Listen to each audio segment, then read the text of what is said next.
സുരേന്ദ്രനിലേക്കും അതിനു മുമ്പ് കുമ്മനം രാജേട്ടനിലേക്കും ഈ ദീപശിഖ കൈമാറുമ്പോൾ അതിൻ്റെ തിളക്കം വർദ്ധിപ്പിച്ച് തന്നെ പൂർണ്ണ അന്തസ്സോടെയാണെന്ന് സഹോദരൻ ശ്രീ രാജീവ് ചന്ദ്രശേഖറിലേക്ക് ഈ ഉത്തരവാദിത്വം, എല്ലാവരും പറയുന്നു ഭാരിച്ച ഉത്തരവാദിത്വമാണെന്ന് ഞാൻ അങ്ങനെ കരുതുന്നില്ല. ശ്രീ രാജീവ് ചന്ദ്രശേഖറിൻ്റെ ഒരു മികവ് കൂടി വളരെ വ്യക്തമായിട്ട് അറിയാവുന്ന ഒരു സുഹൃത്ത്, സഹോദരൻ എന്നൊക്കെ നിലയ്ക്ക് ഇത് വളരെ നിഷ്പ്രയാസം സാധിച്ചെടുക്കാവുന്ന ഒരു ഉദ്യമം മാത്രമാണ് നമ്മുടെ മുന്നിലുള്ളത്. അത് നമുക്കിതിനു മുമ്പ് പല ഘട്ടങ്ങളിലും വളരെ വ്യക്തമായി കണ്ട് മനസ്സിലാക്കുവാൻ, അനുഭവത്തിൽ നമുക്ക് പകർന്നെടുക്കുവാൻ സാധിച്ചിട്ടുള്ള കാര്യമാണ്.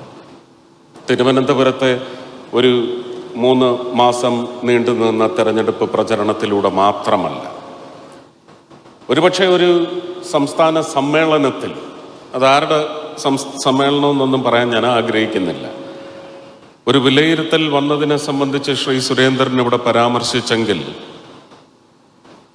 ഞാൻ അതിനോട് ഒരു വാക്കുകൂടി ചേർക്കുവാൻ ആഗ്രഹിക്കുന്നു. അവരുടെ വിലയിരുത്തൽ ഇത് സൈദ്ധാന്തികമായ ഐഡിയോളജിക്കൽ വേരിയന്റ് അല്ലെങ്കിൽ ഒരു വ്യതിയാനം സംഭവിക്കാൻ പോകുന്നു എന്ന് ഭയപ്പാടോടെ അവർ മനസ്സിലാക്കിയെങ്കിൽ, ഇല്ല, അവിടെ കൈയടിക്കരുത്, കൈയടിക്കാൻ ഞാൻ ഒരവസരം തരാം. ഇത് സൈദ്ധാന്തികമായ ഒരു തയ്യാറെടുപ്പ് കേരളത്തിലെ ജനത അതിശക്തമായി നടത്തിയെടുത്തിരിക്കുന്നു, തയ്യാറായിരിക്കുന്നു. ശ്രീ രാജീവ് ചന്ദ്രശേഖരനിലേക്ക് ഈ ബാറ്റൺ ശ്രീ സുരേന്ദ്രൻ കൈമാറിയ നിമിഷം ഇത് സൈദ്ധാന്തികമായ ഒരു വിപ്ലവത്തിലേക്കാണ് വളർന്നിരിക്കുന്നത് എന്ന് മറ്റുള്ളവർ മനസ്സിലാക്കിയാൽ, അവർ അത് മനസ്സിലാക്കി അതിനുള്ള പ്രതിപ്രവർത്തനം തുടങ്ങിയാൽ മാത്രമാണ് നമുക്കിതൊരു വലിയ ചലഞ്ചായി മാറുന്നത്. രാജേട്ടനും 2 രാജേട്ടന്മാരും മറ്റെല്ലാ മുൻ അധ്യക്ഷന്മാരും ഒരുപക്ഷെ ഇതിന് കരുത്ത് കൂടുതൽ പകർന്ന് നൽകി ഓരോ പടി മുന്നോട്ടും മേലോട്ടുമാണ് നമ്മൾ ഇത്രയും ദൂരം സഞ്ചരിച്ചിരുന്നതെങ്കിൽ അതുക്കും മേലെ എന്ന് പറയുന്ന ഒരു കാഴ്ചയാണ് നമ്മളിനി കാണുവാൻ പോകുന്നത്. നമുക്ക് പല പ്രദേശങ്ങളും കേരളത്തിൽ എടുക്കുവാനുണ്ട്.